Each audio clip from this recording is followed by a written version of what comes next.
Hi, kitty cats. Are you ready for the most terrifying and most rewarding process you'll ever experience in your life? Then you're ready for social gender transition. I know you can do this, so let's get started. In the 5 steps of gender transition, social transition is where you begin to expand your gender out into the world. In fact, when we think about somebody beginning gender transition, much of what we notice is the social transition, not the medical transition. Social transition entails a new name, new pronouns, a fresh new look and style, and possibly a completely different mode of communication altogether. Like all steps of gender transition, there are no hard and fast rules. The process depends on what you find important. Each of us has different ideas on how to fulfill our gender goals. So, as your friendly gender coach, here is a list of the most common steps taken to effect a social transition. Coming out. Although not necessarily the first step you'll take in your social transition, coming out might be the most important step. After all, you cannot expect people to know who you are unless you tell them. That's why it's called a social transition. You are making your true self visible to society. Now, coming out might be formal, like a handwritten note on special stationery informing family and friends of your intent and your appreciation of their ongoing support. Or coming out could be much more dramatic, just showing up at your job wearing clothes that suit the new you and damn the torpedoes.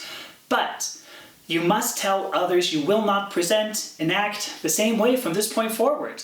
They need to know there are changes in the works that you expect them to acknowledge. And finally, bear in mind you will come out every day to different people for a long time, possibly for the rest of your life. You may as well get comfortable doing it now. Choosing your name and pronouns. For some people, a new name and pronouns are irrelevant. It's what's inside that counts, right? But many of us prefer to begin masculinization or feminization with a name that matches how we feel about ourselves. Remember, just because your parents like the name they gave you does not mean you have to. So choose a name that expresses your fun side, or your serious side, your demure side, or your strong side. And there's nothing stopping you from literally making up a name for yourself if it works better. I hear other people have done it anyway. But make your name count. The next step, the legal name change, is neither easy nor cheap, and you don't want to need a do-over. Pronouns are slightly easier to choose, but only because the number of choices is smaller. Consider what your name means to you. Consider who you really are. Consider if you're even willing to bear a pronoun determined by society. This choice ultimately is one of preference, and there is no right answer. Fortunately, pronouns aren't necessarily set in stone, even after some legal changes. Your best idea is to try on both names and pronouns in a safe space to see how they feel. You don't need to rush this process. Updating legal documents. Once you've chosen your name and pronouns, whether they can be made formal on legal documents depends on where you were born and where you live now. If you're in the United States, every state has different laws on what information can be updated. Some states restrict changes to name or gender marker except to correct a clerical error. In general, you need your current state of residence to recognize your new name and gender marker first. Then you can petition the state where you were born to change birth documents. The federal government, on the other hand, mostly cares if taxes get paid to the appropriate Social Security number.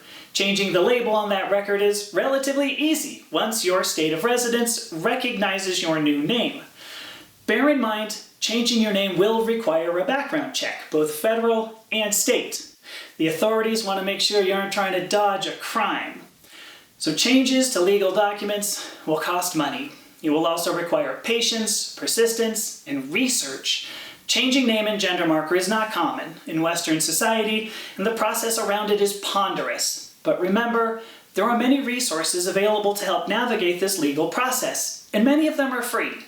The best way to begin is to do a web search with your location and name change. Your look and style. Now we're on to the fun part, changing your personal style. But before we talk about the process, let me give you one important warning. You are not going to get this right the first time. Think back to puberty, trying to find your own path, your own way to express yourself. You looked at clothes, shoes, makeup, hairstyles, slang, gestures, anything that could possibly make you one of the cool kids. Remember how hard that was? Or remember how nebulous the feedback was? Yeah, same thing here, except you'll be judged more harshly because you're an adult. You will need to be patient with yourself as you find your style. Like names and pronouns, you're going to have to try everything on and see how you like it. Do you want to learn how to do flawless makeup? You're going to have to go buy makeup and practice. Do you want to find the most flattering clothes for your body? You're going to have to go to a store and see how different clothes look on you. There's really no shortcut here, and cisgender people didn't have it any easier. They just did it when they were younger. Yes, it will be daunting, and yes, you can do it. Plus, there's like a bajillion videos out there to teach you about style. It's a bit scary at first, but this is where you truly emerge. The style, the look, the debonair, the class, or maybe the slutty, the smutty, the downright dirty. It's you. And you've waited your whole life for this. Take your time, do it right, and watch yourself become. Finishing touches. Gender norms have many subtle cues. It's not just clothes and hair, it's how we stand, how we walk, how directly we look at a person, the words we choose in conversation. Voice therapy may be of interest to you, and you may want to work with a dedicated image consultant. But remember, your first goal is to see the person you know you are. The secondary goal, maybe, is passing as your gender, which really only means not getting a second look when somebody sees you. It is not perfection. This last step goes on forever, as you observe everybody you see and hear. Watch the people who embody your gender goals. How do they move, act, sit, and speak? How do they laugh and cough and sneeze? What are they like when they're angry or sad? Find as many models as you can, and then try on their gender characteristics.